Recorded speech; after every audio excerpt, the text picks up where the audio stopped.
months back, I was at PAX East and I stumbled upon the Junk Food arcade booth, and they had this really strange controller that I absolutely had to try.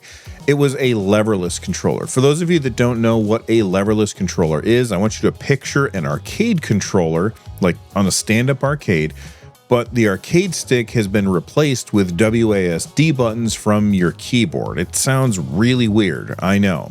I've seen these for years, and I've always been really curious about them, but they tend to be pretty expensive, and I wanted to try one before I bought one. So when I saw Junk Food's booth, I had to try it out. They had a bunch of them there, and I tried them all out, but they had one that was really different than all of the other leverless controllers that I had ever seen. It's called the SWORL controller. I'll talk about what makes it different in a little bit, but anybody who's familiar with these types of controllers probably has already figured out what's different or what's weird about the SWORL. Later that night, I was recording an episode of my podcast with my friend Bob, and we were talking about what we saw at PAX that day, and we spent a good portion of the episode just chatting about this controller in general. So I reached out to the folks at Junk Food, and I asked if they had any review units, which they did, so a huge thanks to them. But they are not sponsoring this video. No money has changed hands, and they don't get to see this before you do. Now, when it comes to controllers, there's two types of people. Type 1, they want to use the same controller for everything. You know, one ring to rule them all, that kind of thing. I'm not an adventurous guy, okay? I find a controller I like, and I cling to it like a raccoon clings to a half-eaten hot dog in a parking lot. I just want one controller for everything. Is that so much to ask? Then there's the other type of person. They like to use specific controllers for specific game types. Their houses are littered with controllers. When it comes to controllers, I'm pretty easy to please. I do like the 8-bit though. Ultimate, it's pretty awesome. It pretty much serves all my needs. Except now that I think of it, I do like the Hori controller for gyro when I'm playing first-person shooters because it has the gyro and capacitive sticks. Then if I'm playing a 2D platformer, I gotta have the PlayStation D-pad. That thing is awesome. Of course, sometimes you just need a crank. You just need to crank it out, so I love a good crank. There's that. There's fighting games too, right? I love fighting games, and so when I'm playing fighting games, I do need a leverless. Leverless is awesome. That's great. There's also Lycan games. I like Wiimote for the Lycan games. Let me go and get one of those. But which type are you? Personally, I feel like I'm probably type 2. I like to use different controllers for different game types. Kind of like I wouldn't want to use a steak knife to spread butter on bread, and I wouldn't want to use a butter knife to cut steak. Now, traditionally, leverless controllers, they tend to be designed around fighting games. I don't play a lot of fighting games, but when I do, I always want to use an arcade stick if I can. Hell, I even have an arcade here in the NerdNest, and that's where I play Street Fighter 6 or Marvel vs. Capcom Fighting Collection because it feels like it did back in the day. I was really skeptical that a leverless fight pad would be usable for me in particular, not because they're bad, but because I have over 40 years of muscle memory to overcome when it comes to playing video games.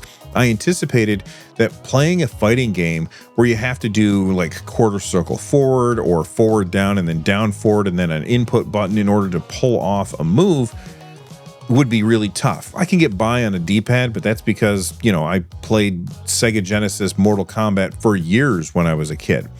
Leverless controllers like this look more like a keyboard on the left-hand side with the WASD over there, and I assumed it would be an uphill battle for me. Just picturing how that would work was skeptical. But I'm here to tell you, I actually got used to it pretty quickly. I still think that I'm better if I'm using an Xbox-style disc-shaped D-pad than I am with this particular contraption. But I've been using D-pads since 1985, or probably even before that. I mean, this was my alarm clock when I was a kid. I'm sure that I'll get better over time. I just need to commit to it. But in the meantime, let's try and do some Hadoukens and some Shoryukens.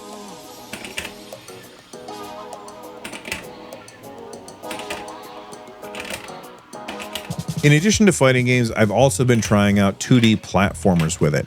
I started out playing Celeste. I'm still getting used to it.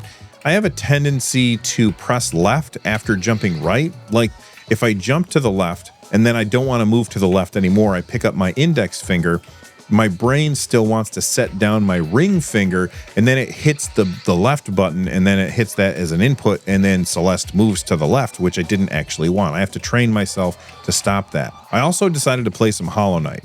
I'm super early in the game. I don't have tons of abilities yet, but it makes attacking in an upward direction so much better than when I use a D-pad. I feel like I can move through the levels way quicker, and this might be my favorite controller for 2D platforms. Well, one thing I'm constantly running into is that my brain wants the jump and the attack buttons to be side by side, like on an arcade stick. But these 4 buttons are the face buttons, and on a traditional controller, the X and the Y buttons are above the A and the B buttons, and that's how it's set up here. Typically on a traditional controller, you would want that because it makes it easier for you to jump and attack in one movement. But on a controller like this, it's easier to have it side by side. Well, Steam Input to the rescue. This is just detected as an Xbox controller, so if I want, I can remap the face buttons to whatever I want them to be. I could use the web app in order to switch different profiles around, but Steam Input is much easier, especially since I'm using this with my Steam console I built.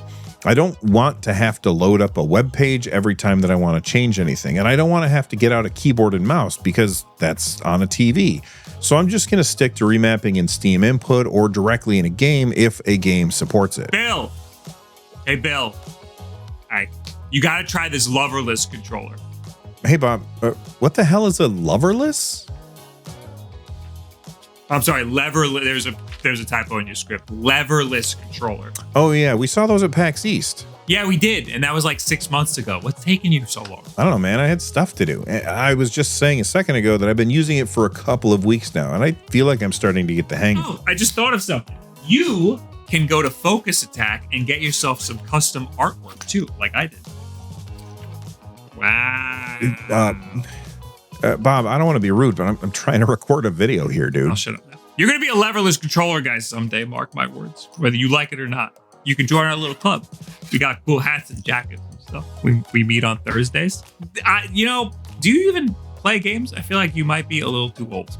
Too old? Don't you have like a job? Yeah, I teach. What games are you going to play with this Leverless controller? Are you going to play Pong?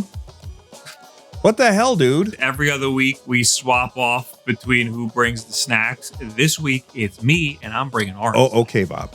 I'm going to go now. I think he's gone now. I feel like the buttons are fantastic. They're MX switches, so they feel like a premium keyboard whenever you're using them. I had a whole section written for this in this video about what buttons do what, but let's just save you some time. Here's a graphic. The buttons on top, I will explain though. This one with the swirl design is your home button. Then you have your select and start buttons, or if you use modern nomenclature, the view and the menu buttons. Next to that, you have the touch, edit, and profile buttons.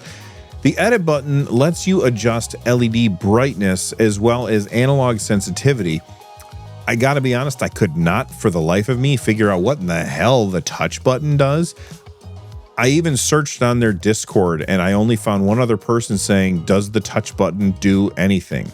But that's okay. Right now, the controller works exactly the way I would want it to anyway, so I'm fine without figuring out the touch button. Now for the profile button, if the game that you're playing won't remap buttons and you're not playing on PC, so you can't utilize something like Steam Input, then you're going to want to use the profile button, which stores 5 different profiles, which you can configure on their web app. And then you can switch between them by holding down the profile button and then pressing one of the 5 buttons on the top row. The one that they sent me is the multi-console version, which means that it has the Brook chip. It's essentially a PCB that lets the controller talk to a bunch of different systems, but they have to pay for the Brook chip, which I guess is pretty expensive, and it makes it more expensive to get the multi-console version. The SWORL Basic costs $175. That one only connects to the PC and the Nintendo Switch. The multi-console version, which is the one that they sent me, goes for $225. And that seems really expensive to me right up until I looked up some prices for other leverless keyboards. Wow, these things are usually pretty expensive. Hell, some of them go all the way up to $400. The main draw of a SWORL controller over other leverless controllers is that it has these little thumb domes. They look like little track balls down on the bottom of the system. but you can use them to play 3D games. I tried a bunch of different games and I found the most success with, I think I would say, Elden Ring. I'm still not as good as I am with a controller, though I'm not really good with a controller either. But I do feel like with enough practice, I could get there, and Elden Ring is absolutely playable with this. Junk Food claims that this is perfect for first and third person shooters. I tried, I really did. I just couldn't get my head around it. I couldn't hit what I wanted to hit.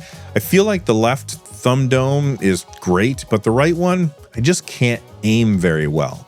I get what they were going for though. Theoretically, if you were using this, you would never have to take your thumbs off the domes in order to hit any button on the system, which would be better than a regular controller, but I feel like, personally, I can't aim. What I would love to have seen instead of having a thumb dome on the right is keep the dome on the left, but replace the dome on the right with a trackball. I played first-person shooters for years using a trackball instead of a mouse, and it's a really great way to play. This just didn't feel right to me. Overall, I think that this is a really awesome controller, and nobody tell him, but I think Bob was right. I'm gonna be a leverless guy now. All right, he didn't hear me, it's fine. But if you want to hear me rant for 45 minutes about just about every other controller that I have here in the NerdNest, or if you want to check out an episode of my podcast, check out the videos that are on screen right now. From the NerdNest, I'm Bill. Thanks for watching, and stay rad. Bye-bye, everybody.